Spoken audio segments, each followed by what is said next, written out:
This is the Sky News Weekly Business Roundup. I'm Naomi Kerbel, bringing you the big business stories from the past 7 days. Bank of America is fined $16.5 billion, yes, billion, for their role in selling shoddy mortgages. Danish brewer Carlsberg issues a profits warning as Russian sanctions hit sales. Argentina's plan to pay off part of its long-standing debt is deemed illegal.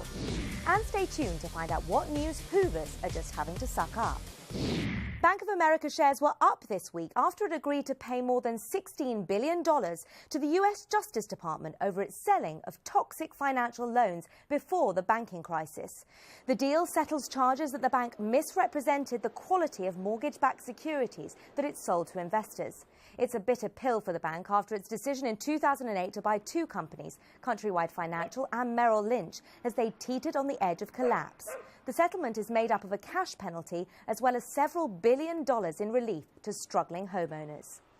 The real culprit here was a business called Countrywide Financial, which Bank of America snapped up during the financial crisis. It also bought Merrill Lynch, which is slightly less implicated in this particular type of offence. And one of the reasons why this has taken such a long time to reach this agreement is because Bank of America has said to the Department of Justice, look, we bought these businesses partly at the behest of the US government at the time. Carlsberg has warned its sales are going to deteriorate as Russian sanctions bite. The brewer, which is the world's third largest, controls more than a third of the country's lager market. The profits warning came after the European Commission said it would offer compensation for EU fruit and vegetable producers impacted by Russia's ban on imports. And McDonald's got drawn into the sanctions row after Russia's food safety watchdog shut down 4 restaurants in Moscow. The agency denied it was an act of revenge and said the closures were because of complaints from customers on quality and safety. A judge in New York ruled this week that plans by Argentina to restructure its national debt are illegal. President Cristina Fernandez has made an offer to the owners of Argentinian government bonds to swap them for a new locally issued alternative. But the US judge said the plan was lawless and would violate orders he imposed after the last default back in 2002, that investors who lost out then would get their money back first.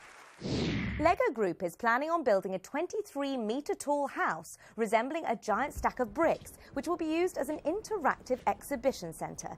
The site in Denmark is in the hometown of its founder, who started making the toys in 1932. Lego is now an international business worth more than £600 million. That was developed by Warner Brothers, just like the Legoland theme parks are operated by Merlin Entertainment, and some of our video games that have also been very successful have been developed by other companies. But I think what we're trying to do is to stay very focused on the physical Lego bricks and make sure that's a superb experience. And then we're really glad when people are picking that up and making it something astonishing. Well, that's almost all we've got time for, but before I go, my favourite story of the week.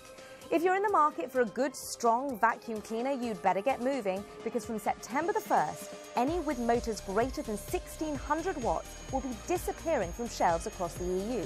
And from 2017, that'll be reduced to 900 watts. Best get the dustpan and brush out. Well, that's it for this week's Business Roundup with me, Naomi Kerbel. For more on those stories and more, check out skynews.com or the Sky News for iPad app. And do get in touch via Twitter. I'm at SkyNKTweets and the team is at Sky News Biz.